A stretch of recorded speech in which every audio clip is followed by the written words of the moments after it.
presiden itu boleh loh memihak. Hanya untuk memenangkan kepentingan mereka. Kecurangan ini jangan didiamkan atas nama kelancaran pemilu. Film ini adalah monumen, tagihan, monumen yang akan kita ingat bahwa kita punya peranan besar melahirkan orang yang bernama Jokowi. Kosong nih, omong kosong aja.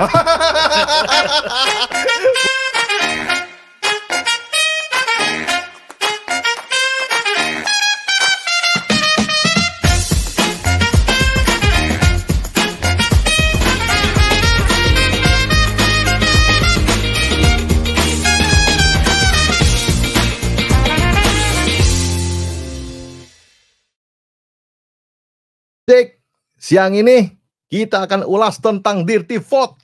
Telah hadir di studio bersama kita founder dari Orde Muda, Saudara Fatur Nugroho, dan co-founder dari Orde Muda, Saudara Refli Leanusa Ibrahim. Selamat siang dan selamat hadir di studio. Gimana kabarnya Bung Fatur dan Bung Refli? Kabar baik. Saya sangat semangat sekali dengan berisik ini, top. Makin top. Saya dengar sudah dapat silver button ya. Congrats. Salam dulu kita. Salam. Oh, salam berisik mungkin ya. Bung Fatul, Yes. ini kita lagi ramai nih tentang Dirty Vote. Yes. Dibintangi oleh para pakar hukum tata negara. Ada katanya. Ya.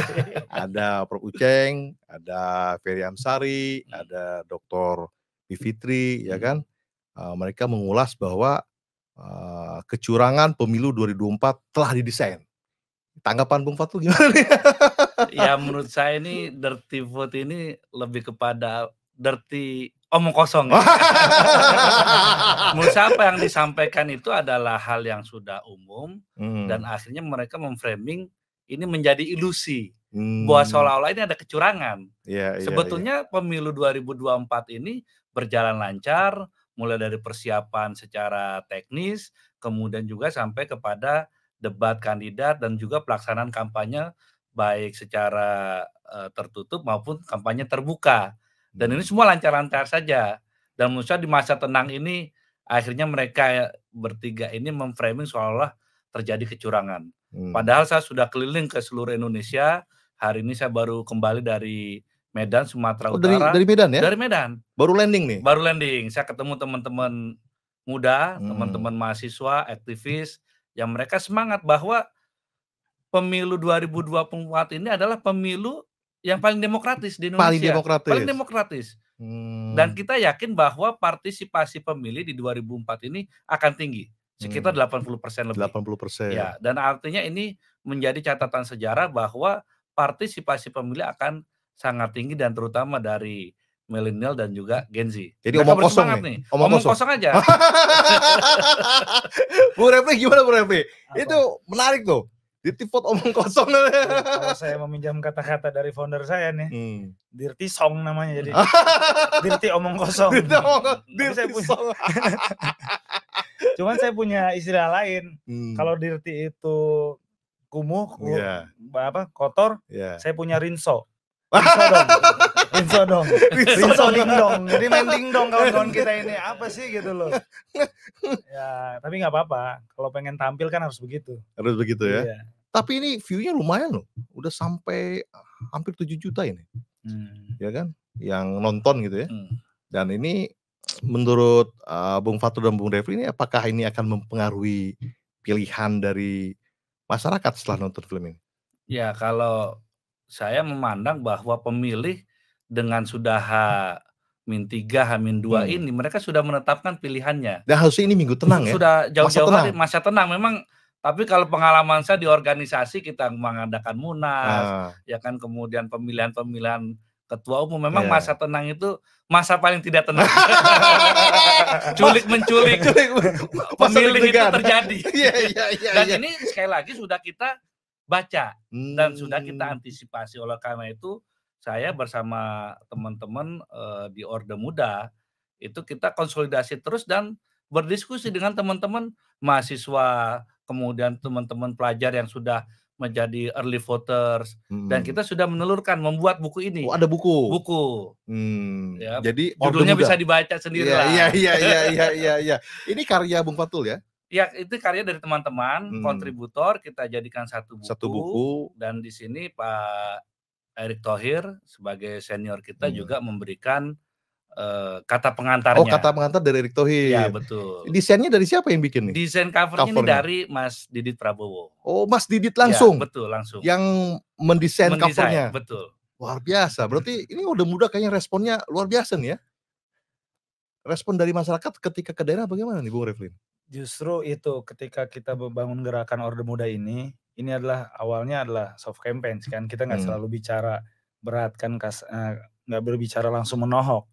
Kita mengumpulkan teman-teman mahasiswa, teman-teman BEM, para koordinator-koordinator, kita bicara kita anak muda, saatnya kita untuk mengambil peran-peran strategis, posisi-posisi penting di pemerintahan. Itu awalnya kita cari dulu nih, apa sih pemikiran yang samanya gitu untuk maju. Bahwa hari ini kita mendapat bonus demografi sampai 54% anak muda kan. Nah, nanti mencapai Indonesia Emas tahun 2045 itu ya kita semua pada usia produktif. Sampai di titik itu semua sepakat, ya kita jalan. Kita punya satu pemahaman yang sama begitu. Itulah ihwal dicetuskannya gerakan Orde Muda. Ya. Memang kita lahir secara organik ya dari kampus-kampus, teman-teman berdiskusi sehingga kita cetuskan nih gerakan Orde Muda. Memang anak-anak muda ini momentumnya adalah di 2024 ini. Mereka bisa mengambil peran strategis ya di pemerintahan, kemudian di swasta juga, mungkin di BUMN. Artinya bukan teman-teman muda ini ingin merebut kekuasaan, tetapi sharing. Ya, bahwa kita juga bisa berkontribusi terhadap jalannya pemerintahan dan untuk perbaikan bangsa Indonesia ke depannya. Bung Fatul kan ketika merilis gerakan Orde Muda kan dari bulan November ya, November 2003 kan. Betul. Ini sudah keliling kemana aja nih? Kita sudah Jawa itu sudah mulai dari Jawa Barat ya, Bogor, Depok, kemudian juga Bandung, kemudian Jawa Tengah kita Solo Raya, Semarang Raya, kemudian sampai juga di kampus Unsud juga, kemudian juga Jawa Timur. Kemarin Jember, Banyuwangi, dan jadi Pulau Jawa udah diubah-ubah nih. Sekali lagi memang kita bicara pemilih terbesar, anak muda paling banyak di Jawa. Di Jawa, ya. Kemudian Sumatera saya baru balik dari Sumatera Utara, dari Medan, kemudian sebelumnya juga sudah Lampung, kemudian juga Palembang ya, kita juga sudah ke sana, kemudian Sulawesi, Kalimantan, Sulawesi, Papua sampai ke Papua ya. Papua juga. Itu ketika melakukan kunjungan, konsolidasi, ya kan, itu responnya gimana? Positif ya? Atau negatif itu bagaimana? Teman-teman sangat antusias. Bahkan besok ini saya rencana ke Jogja. Ya sudah ada undangannya, teman-teman buat secara mandiri. Tapi kita judulnya Muda Berkarya Raya. Kan masa tenang tuh. Ya, kita kan bukan campaign. Bukan campaign. Kita tetap mahasiswa, teman-teman, anak-anak muda. Jadi bukan kampanye, ya, kita memberikan saling sharing dan menginspirasi satu sama lain. Bahwa anak muda ini saatnya maju. Ya, kita yang menentukanlah nasib kita ke depannya. Bukan lagi ditentukan oleh ya sekedar senior-senior kita, orang-orang tua. Mewarnai lah ya. Betul. Jadi berarti Indonesia sudah dikelilingi nih. Diubek-ubek ya. Serap aspirasi berarti waktu itu ya. Ya, betul. Kita juga sharing lah sama teman-teman bagaimana kita di kancah nasional sudah juga berbuat ya, ada yang sukses dalam dunia bisnis, ada yang sukses dalam dunia politik, pemerintahan, itu kita saling sharing. Menjemput Indonesia Emas. Jadi kita sekaligus healing.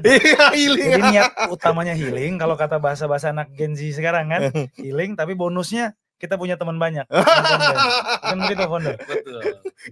Jadi keliling, punya teman banyak, jalan-jalan juga, ya kan, merencanakan gerakan bahwa Indonesia adalah milik anak muda. Betul. Ngeri sekali itu. Ini kembali ke Dirty Vote nih. Dirty Vote ini kan banyak mengulas ya. Pertama tentang ada desain. Jadi pemilu 2024 ini sudah didesain kecurangannya. Mulai dari penempatan PJ, ada 20 PJ, lalu ada pembagian bansos, ya kan? Dan yang lebih menohok itu bahwa ada pelibatan nih, unsur-unsur untuk memenangkan salah satu calon. Nih, Bung Fatul gimana nih ketika udah nonton kan? Sudah. Dan itu nggak menarik, Bu? Menarik atau gimana? Saya nonton sampai berkali-kali karena boring ya. Sorry. Itu bukan film dokumenter tadi saya sekali lagi sampaikan. Ini lebih kepada seminar secara online. Seminar yang dibuat di studio, bahkan tidak ada peserta seminarnya. Iya. Jadi kalau saya boring berkali-kali, tadi saya di bandara nonton lagi ketiduran. Nonton lagi sampai ya kira sampai endingnya. Nah, kalau menurut saya ini sekali lagi adalah ilusi ya, bahwa PJ Gubernur dan juga PJ Bupati ini kan sudah didesain lama. Ketika memang antara pemilu kada disatukan. Betul, masanya dalam 1 tahun. Nah, itu kan untuk menghemat sekali lagi anggaran dan juga tidak membuat crowded secara sosial politik di masyarakat dan juga pemerintahan, sehingga pemerintah itu bisa jalan. Kalau tiap daerah pilkadanya ganti-ganti kan akan ada pemilu terus-menerus. Nah, ini sudah didesain lama, artinya bukan sesuatu yang baru desain untuk membuat kecurangan. Sekali lagi ini ilusi dan bisa jadi kekhawatiran nih. Kekhawatiran kalau pemilu 1 putaran. Khawatir kalah atau gimana Bung Refli itu? Kalau saya meminjam sedikit ini ya. Kalau saya kan anak muda nih, yang masih seneng nonton Netflix kayak gitu. Kalau saya nonton pertama nih, yang saya nonton Netflix itu kan saya cari pemeran-pemerannya yang ganteng-ganteng, cantik-cantik. Ya kan?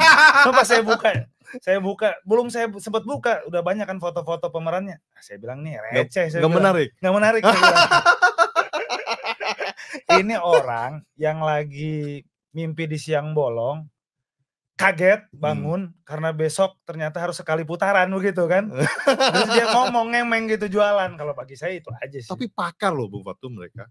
Ya, kalau kayak kita tetap menghormati kepakaran masing-masing orang dengan background keilmuannya juga. Kita tidak artinya mendiskreditkan keilmuan mereka, tetapi apa yang disampaikan menurut saya itu mereka berusaha memframing pemilih yang seharusnya di masa tenang ini kita ya lebih banyak bagaimana mengajak masyarakat ke TPS, memastikan mereka sudah masuk ke dalam daftar pemilih tetap. Itu yang seharusnya, bukan lagi memframing seperti itu. Dan seperti bansos menurut saya bansos itu memang dari tahun ke tahun itu sudah ditentukan dan diprogramkan oleh pemerintah. Sudah rutin. Dan itu adalah dalam rangka untuk satu, membuat daya beli masyarakat menjadi terdongkrak. Kedua, memang yang masyarakat kita yang lagi kesulitan karena dampak El Nino, sehingga mereka juga bisa tetap makan, ya kan, kemudian juga bisa tetap berbelanja. Artinya pemerintah berusaha dengan government spending ini memboosting household consumption supaya masyarakat bisa belanja. Kalau masyarakat tetap bisa belanja, ekonomi tetap bisa berjalan dengan baik, berputar. Jadi bukannya ini semata-mata mau pemilu. Dan menurut saya dalam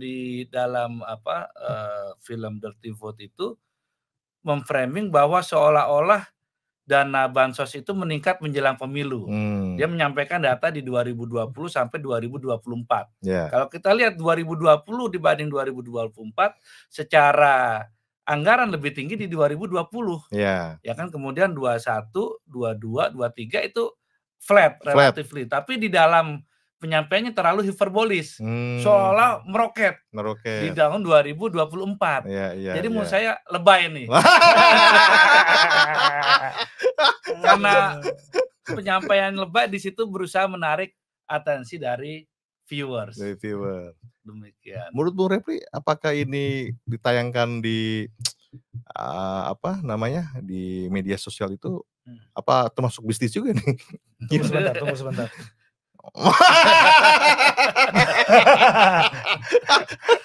Kalau saya ngelihatnya sih ini semacam apa ya, bisa dibilang kasarnya ngemis politik, bukan bisnis lagi kalau bagi saya ya. Jadi tapi kalau saya mau memperbaiki sedikit omongan founder saya, film kan bukan film kata beliau tadi, seminar. Ya, lucu gitu. Kita juga bisa buat kayak begitu kan, sisi kepakaran yang sebelah mana, dan kita juga tahu track record mereka ini siapa. Kalau saya sih ngomongnya langsung aja kita nih anak muda kan. Iya. Yang udah ada kenyataan apa kan kita tinggal bicara yang ada. Cuman saya nggak mau terlalu bahas itulah. Iya. Berarti udah nonton juga dong? Enggak, belum nonton.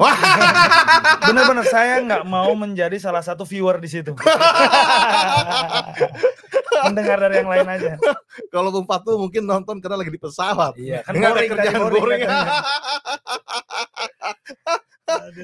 Bung Fatu nih selama kunjungan ke daerah nih, itu hal apa yang paling menarik tuh waktu di lapangan ya kan, berkunjung ke daerah ya kan, melakukan serap aspirasi ya kan, istilahnya kongko-kongko dengan teman-teman di daerah tuh apa sih menarik? Yang paling menarik adalah saya mendapati bahwa anak-anak muda Indonesia sekarang ini sangat semangat ya untuk berkontribusi terhadap pembangunan bangsa.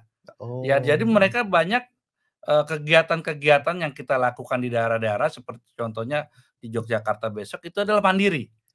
Kita hanya hadir ya, kemudian sebagai pembicara, salah satu pembicara kita sampaikan ada pembicara-pembicara dari lokal, kemudian juga dari sisi logistik mereka juga mandiri. Ya kita ada cetak-cetak kaos ya kita bantulah untuk teman-teman. Kemudian juga untuk publikasi kita membantu. Artinya di sini ada semangat keinginan anak-anak muda Indonesia ini untuk membangun bangsa.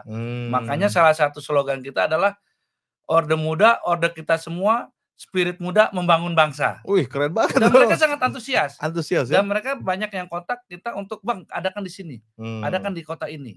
Dan mereka temanya pun beragam, mulai dari tema-tema kepemimpinan, tema-tema bisnis, kemudian juga entrepreneurship, kemudian juga tema-tema tentang sosial politik pun mereka juga interest. Artinya anak muda Indonesia ini yang dibilang banyak istilahnya kaum rebahan ini ternyata mulai tergerak. Dan menurut saya 2024 ini adalah momentumnya. Gitu. Dan kita berharap pemimpin nanti yang terpilih di 2024 ini adalah pemimpin yang mengerti dan mengangkat martabat anak muda Indonesia. Bung Fatu, kalau tadi kan yang paling ini ya, ketika kunjungan ke daerah tuh yang paling mengesankan. Yang paling nyebelin apa sih? Paling nyebelinnya ya. Gak ada kali kita gak pernah sebel ya. Sebelnya itu kalau tidak ada undangan ke daerah. Makanya kita keliling terus ini. Soalnya bahagia terus gitu. Bahagia. Jadi happy. Jadi teman tambah banyak. Tambah banyak. Dan mereka ini senang untuk berjejaring. Jadi nanti kita akan buatkan satu forum nasional Orde Muda. Nanti kita akan buatkan programnya, semacam ada latihan kepemimpinan. Isinya tidak melulu politik, tidak melulu tentang bagaimana how to be a leader, tetapi juga bagaimana how to do a business. Karena kita dorong nih anak-anak muda. Kalau kita Indonesia ini mau menjadi negara maju, salah satu indikatornya adalah pendapatannya itu 20.000 US dollar per tahun, per kapitanya. Nah, untuk mencapai itu, kalau sekarang saya sampaikan ke teman-teman, kalau mereka mau dapat penghasilan kira-kira kan 30 juta per bulan.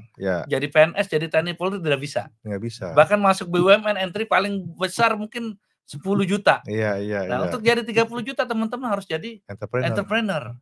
Dan sekarang sangat mudah dengan era digital ini. Nanti ya kita berharap ada dukungan startup milenial. Dan itu untuk mereka mempermudah melakukan bisnis. Bahkan kita dorong kalau bisa kreditnya itu nanti jangan kur itu maksimal 500 juta, kita dorong supaya 1 miliar. 2 miliar. 2 miliar. 2 miliar karena supaya teman-teman itu skala bisnisnya bukan mikro, tetapi menengah. Naik kelas. Naik kelas. Tapi kan bunganya masih tinggi nih Indonesia. Jangan pakai bunga lagi.